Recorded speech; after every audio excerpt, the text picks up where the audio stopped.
कालच्या सभेच्या बद्दल जरा चर्चा करूया। सगळ्यांचं मनापासून स्वागत।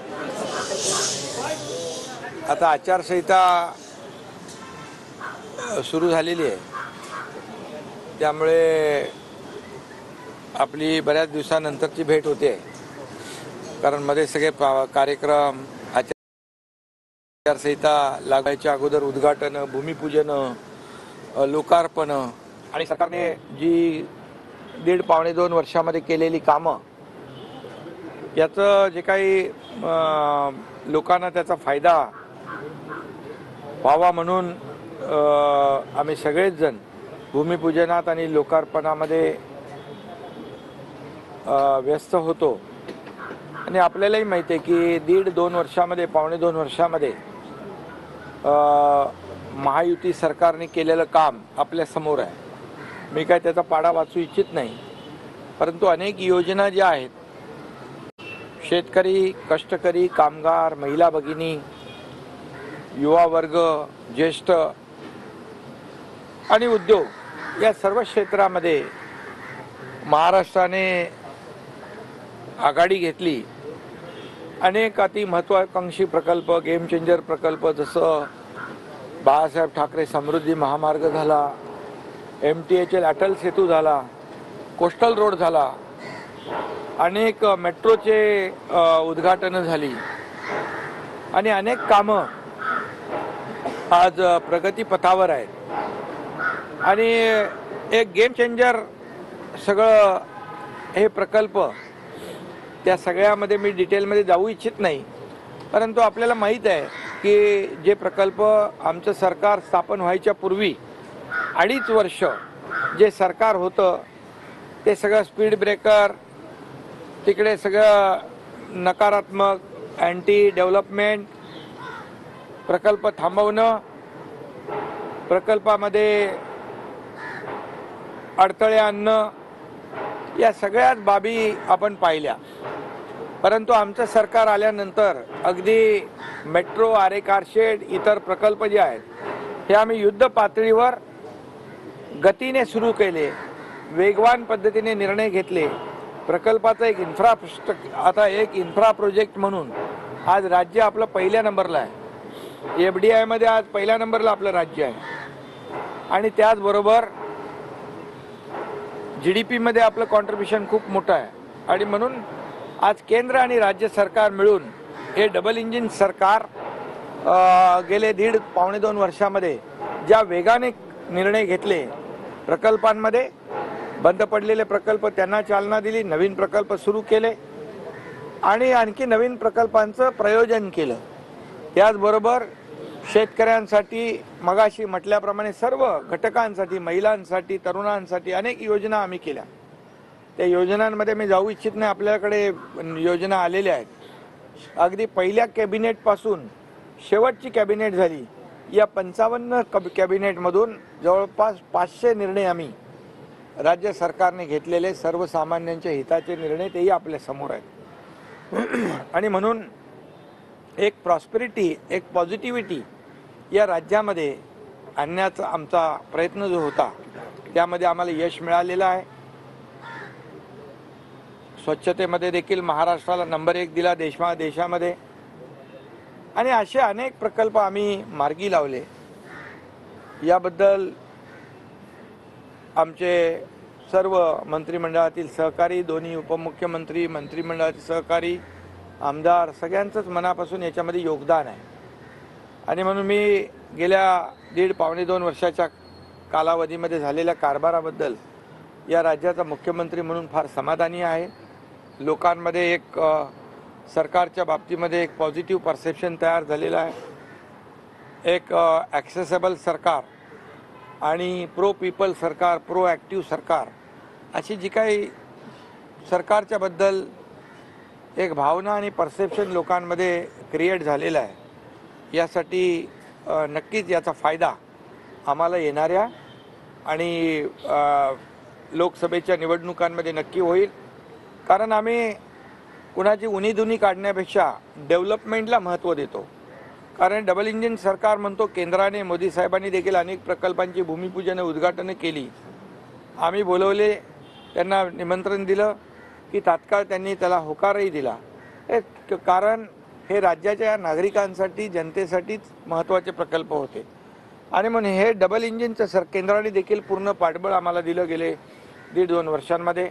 त्याचाही फायदा झालेला आहे आणि म्हणून आज या राज्यातमध्ये केलेली विकासाची कामं, आलेली परदेशी गुंतवणूक, जवळपास 5 लाख कोटीची परदेशी गुंतवणूक आलेली आहे, लाखो रोजगार निर्माण होणार आहेत आणि म्हणून तुम्हाला मी सांगू इच्छितो की याचा सर्व फायदा जो आहे या येणाऱ्या लोकसभा निवडणुकीत होईल. एक जे लोकांना हवं ते देण्याचा आम्ही निर्णय घेतलेला आहे आणि म्हणून मी महाराष्ट्रातल्या जनतेला देखील मनापासून शुभेच्छा देतो की त्यांनी अतिशय कमी कालावधीमध्ये आमच्या सरकारवर विश्वास ठेवला आणि प्रेमही दिलं, आशीर्वादही दिले. काल राहुल गांधी यांनी मुंबईमध्ये सभा घेतलेली आहे. एनडीए सरकारवरती, महायुती सरकारवरती त्यांनी टीका केलेली आहे. ठाण्यामध्ये देखील त्यांनी रोड शो केलेला आहे. देशभरातले त्यांचे म्हणजे काँग्रेस आणि इंडिया आघाडीचे अनेक नेते तिथे उपस्थित होते. खरं म्हणजे कालची सभा एक फॅमिली गॅदरिंग होती असं म्हटलं तर वावगं ठरणार नाही. आणि एक काय ते कहावत आहे, भानुमती का कुनबा, कहीं से ईटे कहीं से रोडे, भानुमती का कुनबा उससे तयार होता है. म्हणजे सगळे नैराश्य चेहऱ्यावर असलेले लोक, कोणी उत्तर प्रदेशमधून, कोणी काश्मीरमधून, कोणी बिहारमधून जे तडीपार झालेत, हद्दपार लोकांनी केले, ते सगळे एकत्र आले होते काल. आणि एकंदरीत पाहिलं तर त्यांच्या चेहऱ्यावर साफ दिसत होतं की एक धरून बांधून आणलेले लोक असतात ना, तशा प्रकारचे आज त्या ठिकाणी लोक पाहिले. दुर्दैव आहे, तुम्ही काल म्हणालो कालचा दिवस काळा दिवस आहे, कारण स्वातंत्र्यवीर सावरकरांच्या स्मारकाच्या समोर आणि बाळासाहेबांच्या समाधीसमोर ही सभा झाली. खरं म्हणजे उबाटाच्या लोकांनी जाऊन पहिलं तिथे माफी मागितली पाहिजे होती. जाऊन आमच्या सावरकरांच्या विरोधात बोलणाऱ्यांच्या बरोबर मला बसावं लागतंय. स्टॅलिन ज्यांनी सनातन हिंदू धर्माचा अपमान केला त्याच्याबरोबर मला बसायला लागतंय. मुफ्ती मोहम्मद आणि ते कोण तिकडचे फारुख अब्दुल्ला त्यांच्याबरोबर मला बसायला लागतंय. तर ती माफी त्यांनी मागायला पाहिजे होती खरं म्हणजे. आणि त्याचबरोबर आता काल एक शब्द बंद झाला, माझ्या तमाम हिंदू बांधव भगिनींनो. आता पूर्वी हिंदू हृदय सम्राट बाळासाहेब, हिंदू हृदय सम्राट म्हणायला देखील जीभ कचरायची. आता कालही तो शब्द माझे तमाम हिंदू बांधव, तोही तुम्हाला जाणवलं की नाही, तोही रद्द झाला. यावरून आज लक्षात आलं की बाळासाहेबांचे विचार, त्यांची भूमिका, त्यांचं धोरण, त्यांची आयडिओलॉजी हे सगळं सोडलं. आणि म्हणून तर आम्हाला हा निर्णय घ्यावा लागला त्यांना सोडण्याचा आणि बाळासाहेबांचे विचार पुढे नेण्याचा, त्यांच्या विचारांचं सरकार स्थापन करण्याचा. त्यामुळे काल जे काही अबकी बार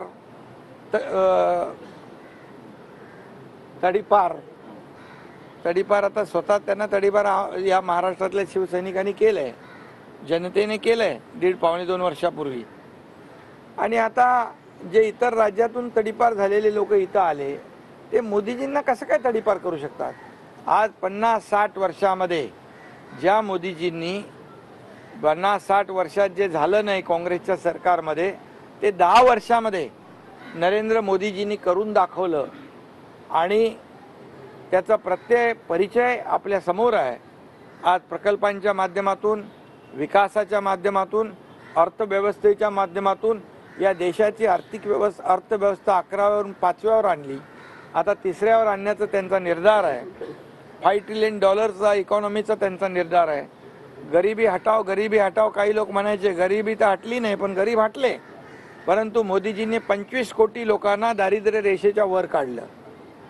आज गरिबाच्या पोटा उपाशी राहता कामा नये म्हणून 80 कोटी लोकांना कोविडमध्ये घेतलेला निर्णय जो होता अन्नधान्य मोफत देण्याचा, तो पुढचे 5 वर्ष कायम ठेवला.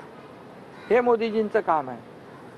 आणि म्हणून आज जे काही तिकडे परिस्थिती होती अतिशय म्हणजे विश्वास गमावलेला विरोधी पक्ष कुठला इंडिया काय ते इंडिया अलायन्स इंडिया नाही INDIA इंडिया अलायन्स विश्वास गमावलेला विरोधी पक्ष ना त्यांच्याकडे नेता ना त्यांच्याकडे नीती ना त्यांच्याकडे काही अजेंडा आणि म्हणून आज इकडे मोदीजींच्या समोर एक मोदी द्वेष फक्त त्यांच्या भाषणातून दिसत होता फक्त आणि फक्त व्यक्तिद्वेष दुसरं काही नव्हतं.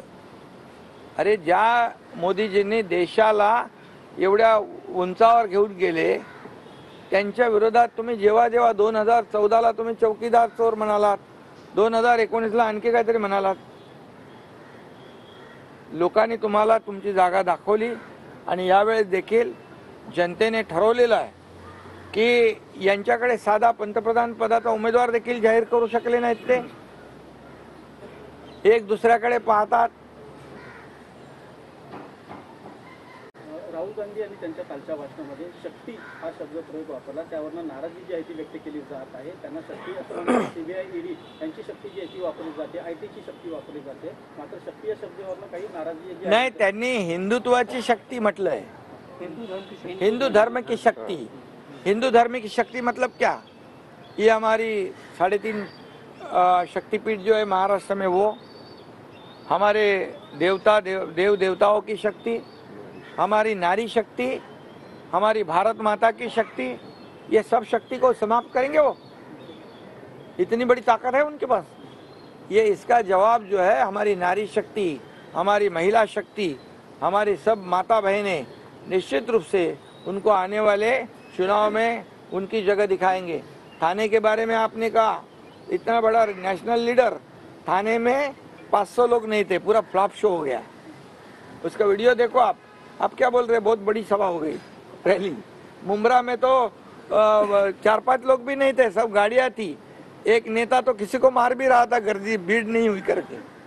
अरे ये देखा कि नहीं आप लोगों ने.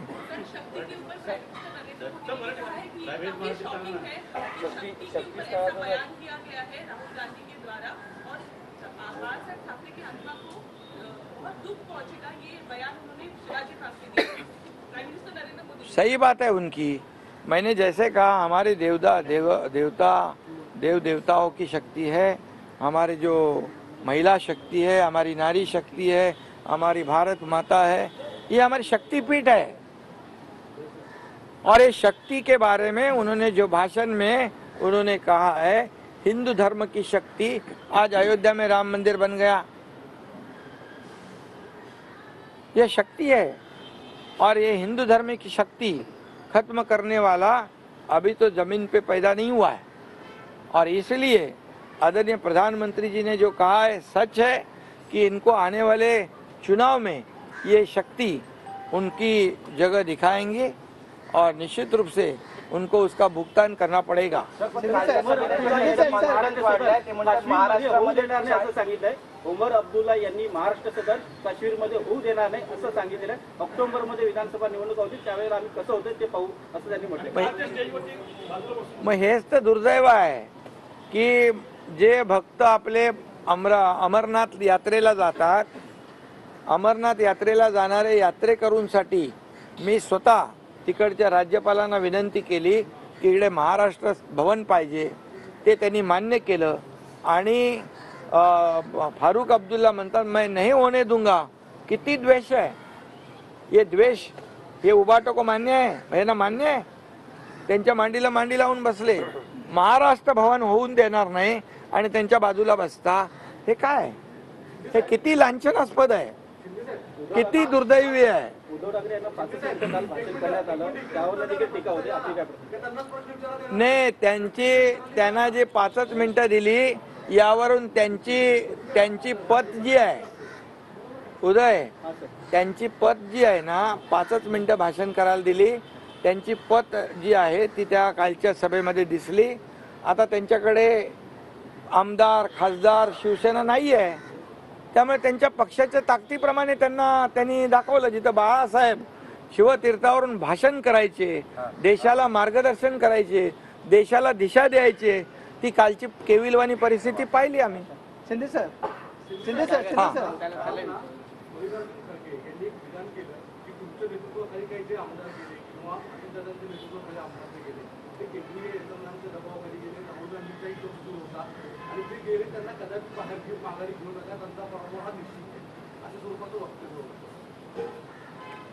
त्यांनी एकदा असंही वक्तव्य केलं होतं. त्यांना विचारलं होतं अभी देश में सत्ता आपकी आएगी, क्या क्या होगा.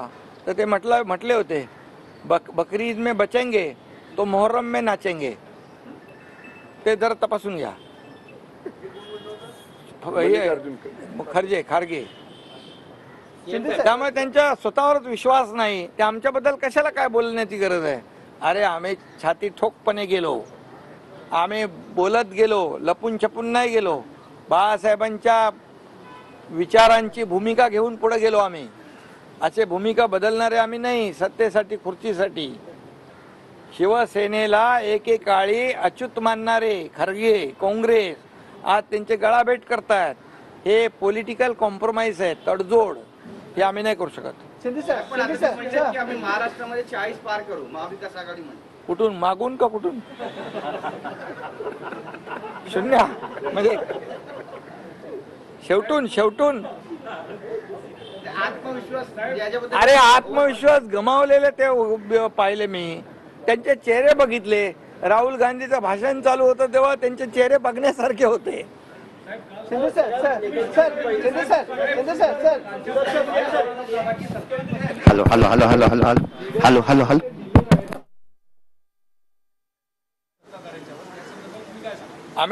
आम्ही खरंच डीलर आहोत.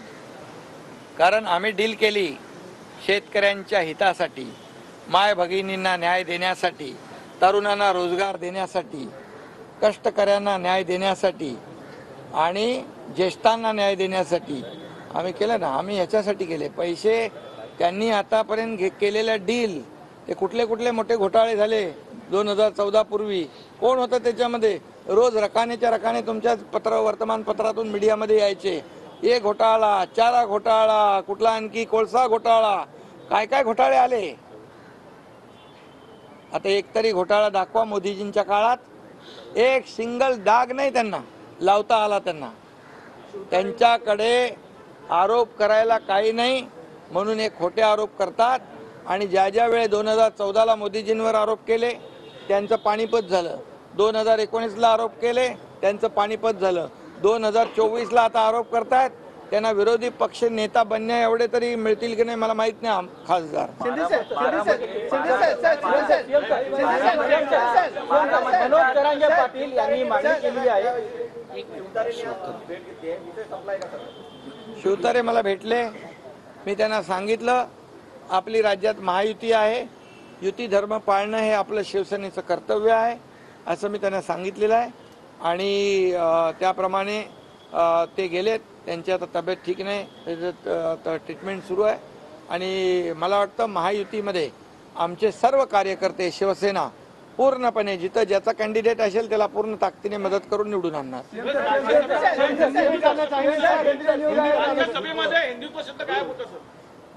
अरे हिंदू द्वेष्टे सगळे होते ना तिकडे.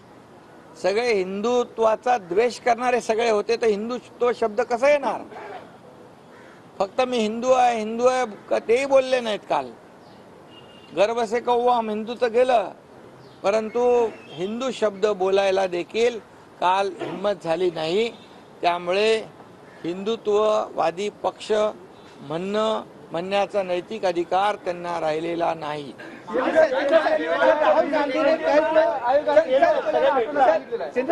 राहुल गांधी ने कल जो बोला था कि राहुल गांधी ने बोला था कि हिंदुओं की शक्ति उसको लेके बाद उनके नेता मल्लिकार्जुन खड़गे ने डैमेज कंट्रोल करने की भी कोशिश की. तो क्या राहुल गांधी तैयार करके नहीं कोई आते हैं या जानबूझ के विवादित वाला बयान देते हैं? क्या लगता है सर उसको?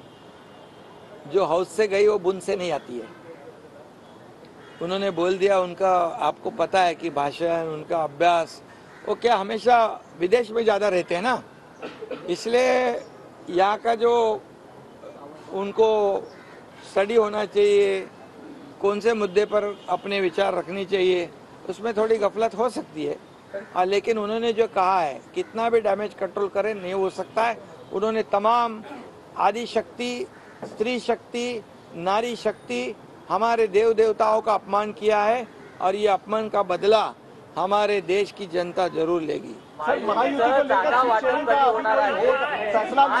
जागा वाटप नेमका कधी होणार आहे आणि बाळासाहेब ठाकरेंने हिंदुत्व का बिगुल फूका था। कभी ऐसी स्थिति में सारे किधर बिगुल बंद हो गया हो?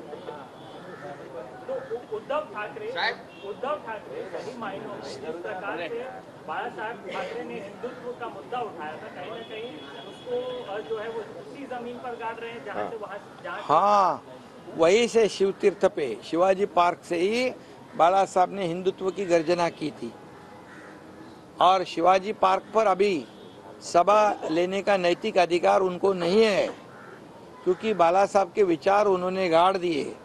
बाला साहब के विचार को उन्होंने सत्ता और लालच में छोड़ दिए और जो बाला साहब के विरोधी विचार वाले जो कांग्रेस, बाला साहब कहते थे अगर मेरी कांग्रेस होने लगी तो मैं मेरी दुकान बंद करूंगा। अभी उनके साथ ही जॉइंट वेंचर में दुकान चालू किया है इन्होंने।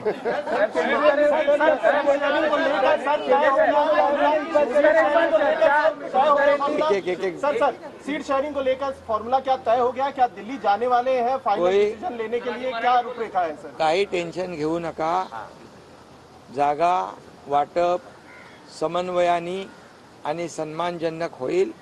महायुती मध्ये कुठलाही विवाद नाही, काही चिंता करू नका। योग्य वेळी निर्णय होईल आणि आपल्याला मी पुन्हा एकदा सांगतो की या राज्यामध्ये 45 पारचा आकडा या राज्यात महायुतीचा येईल आणि मोदी साहेबांचे हात मजबूत होतील। आपको बताता हूँ, हिंदी में बताता हूँ, ये सीट शेयरिंग की बात की लेकर कोई चिंता नहीं है।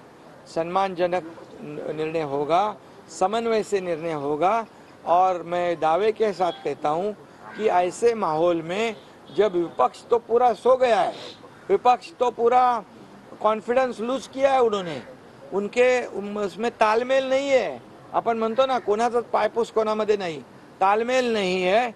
वो एक दूसरे के ऊपर क्या बोलते हैं उसको, विश्वास नहीं है, एक दूसरे के ऊपर संदेह है उनके दिल में, ये क्या करेगा वो क्या करेगा। ऐसे परिस्थिति में जो 1.5-2 साल में हमने जो काम किया है, इस राज्य का विकास किया है और केंद्र में मोदी जी ने 10 साल में काम किया है, उसका पूरा जो आज इस चुनाव में नतीजा आपको दिखेगा और 45 से ज़्यादा सीटें महाराष्ट्र से आएगी और मोदी जी ने कहा है कि अब की बार 400 पार निश्चित रूप से आंकड़ा होगा। पहली यादी कधी जाहीर होणार साहेब? लोकसभा की सीटें जो है वो कॉम्प्रोमाइज करेंगे? नहीं, मैंने अभी कहा ना कि समन्वय और सम्मानजन, क्योंकि महायुति है हमारी और हमारे में अच्छी तरह से अंडरस्टैंडिंग है और एक दूसरे को हम लोग साथ लेकर चलने वाले लोग हैं और हमारा टारगेट यही है कि मोदी जी को फिर से बड़ी ताकत से प्रधानमंत्री बनाएंगे और निश्चित रूप से 400 का पार पूरा आंकड़ा जो है पार होगा। राज ठाकरे क्या महायुति में शामिल हो रहे हैं? एमएनएस की मीटिंग हो रही है लगातार, क्या राज ठाकरे एमएनएस महायुति में शामिल हो रही है? एनडीए में राज ठाकरे जी अभी हमारे एक विचारधारा वाले हैं, एक ही विचार के लोग हैं हम लोग सभी लोग, और इसलिए निश्चित रूप से योग्य निर्णय होगा। मनोज जरांगे पाटील यांनी मराठा आंदोलनावरती जे राजकीय गुन्हे दाखल झाले ते मागे घेण्याची मागणी केलेली आहे, त्या संदर्भातली कारवाई काय कुठपर्यंत आलेली आहे? मी याच्यावर परवाच्या दिवशी पण बोललो की आपण त्यांच्या मागणीप्रमाणे जस्टिस शिंदे कमिटी आपण गठीत केली, ते काम सुरू आहे।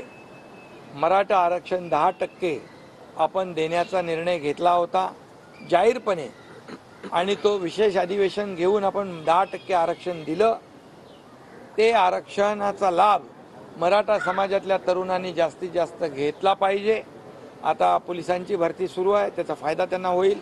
कोर्टामध्ये काही लोक गेले होते परंतु कोर्टाने त्याला स्टे दिला नाही। सरकारने राज्य हायकोर्ट आणि सुप्रीम कोर्टमध्ये कॅवेट फाईल करून ठेवलेला आहे। त्यामुळे मराठा आरक्षण आम्ही म्हणत होतो की मराठा आरक्षण टिकणारं कायद्याच्या चौकटीत बसणारं आरक्षण आम्ही देणार आणि आम्ही शब्द पूर्ण केलेला आहे, शपथ पूर्ण केलेली आहे आणि कुणबी प्रमाणपत्र देण्याचं काम सुरू आहे. आणि त्याचबरोबर जे गुन्हे दाखल आहेत हे गुन्हे दाखल करण्याचे जसं जे आम्ही त्यांना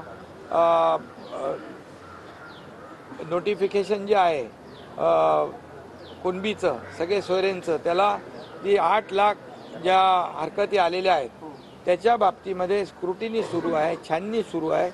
तसंच या बाबतीत देखील जे गुन्हे म्हणजे नॉन सिरियस आहेत, लोकशाहीमध्ये आंदोलन घेतलं आहे, सभा घेतल्यात, रॅली काढलेल्या आहेत, त्यामध्ये काही गुन्हे दाखल झालेत, काही रस्ता रोकोमध्ये गुन्हे दाखल झालेत. हे पहिल्या टप्प्यामध्ये त्याची स्क्रुटिनी सुरू आहे आणि सरकार पूर्ण सकारात्मक आहे. ते जे नॉन सिरियस गुन्हे आहेत ते सरकारने काढण्याचा निर्णय आचारसंहिता लागू व्हायच्या अगोदरच घेतलेला आहे. त्यामुळे त्याची स्क्रुटिनी चालू आहे, छाननी चालू आहे. आणि जे सिरियस गुन्हे आहेत ज्याच्यामुळे जीवित आणि वित्त आणि ज्याच्यामध्ये नाही, जीवित आणि वित्त आणि ज्याच्यामध्ये नाही ते गुन्ह्यांचं वर्गीकरण केलं जाईल. आणि जे सिरियस गुन्हे आहेत ज्याच्यामध्ये वित्तहानी आहे, जीवितहानी आहे, मालमत्तेचं नुकसान झालेलं आहे, ह्या दुसऱ्या क्रायटेरियामध्ये त्यांना बसवून आपण त्याच्यावर सकारात्मक मार्ग या काढणार आहोत. आणि जे छोटे गुन्हे आहेत, लोकशाहीमध्ये आंदोलन करण्याचा अधिकार आहे, ते आम्ही तात्काळ काढण्याचा निर्णय अगोदरच आचारसंहिता लागायच्या अगोदर घेतलाय. ती छाननी सुरू आहे आणि ते लवकर निर्णय होईल. शेवटचा प्रश्न आहे, पोलीस भरतीत वयोमर्यादा ओलांडलेले जे तरुण आहे त्यांच्याबाबत तारीख काही वाढवून मिळणार आहे का? राहुल गांधी राजा की आत्मा ईवीएम में है, तुम्हाला हे किती संयुक्त काय राजा की आत्मा, देश की राजा की आत्मा ईवीएम में है असं त्यांनी विधान केलं. राहुल गांधी ने कल सर शिवाजी पार्क में बोला. राहुल गांधींनी ट्विट केलं. अरे जब ऐसे बात ते जर असं बोलत असतील तर त्यांनी त्यांचा पराभव कबूल केलेला आहे. त्यांचा पराभव त्यांना कबूल केलाय त्यांनी. जेव्हा जब ईवीएम में जब उनका राज्य जीतता है ईवीएम के जरिए तब ईवीएम बराबर है और जब हारता है तो ईवीएम खराब है. ये कौन सा तरीका है? तुम इलेक्शन कमीशन को गाली देते हो, सुप्रीम कोर्ट को तुम सलाह देते हो, तुम सबको जब तुम्हारे हित में फैसला होता है तो वो एजेंसी अच्छी है. तुम्हारे हित के तुम्हारे विरोध में जनता ने जो फैसला दिया है तब वो एजेंसी गलत. ये क्या है? ये दोगली राजनीति है. ये जो दो मुंह का सांप होता है ना, होता है ना.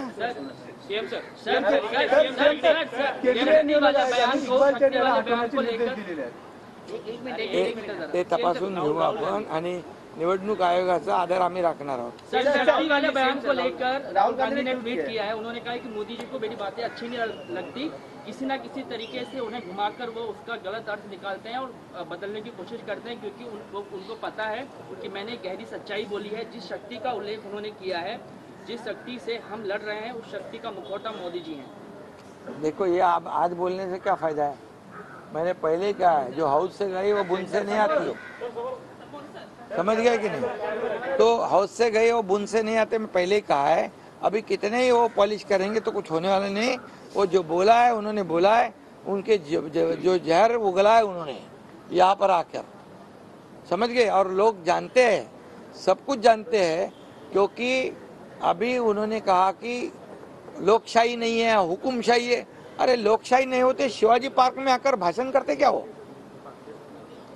मोदी जी के खिलाफ बात कर सकते थे क्या? लोकशाही मजबूत लोकशाही है और इस लोकशाही का पूरे दुनिया में सम्मान होता है. Okay, thank you.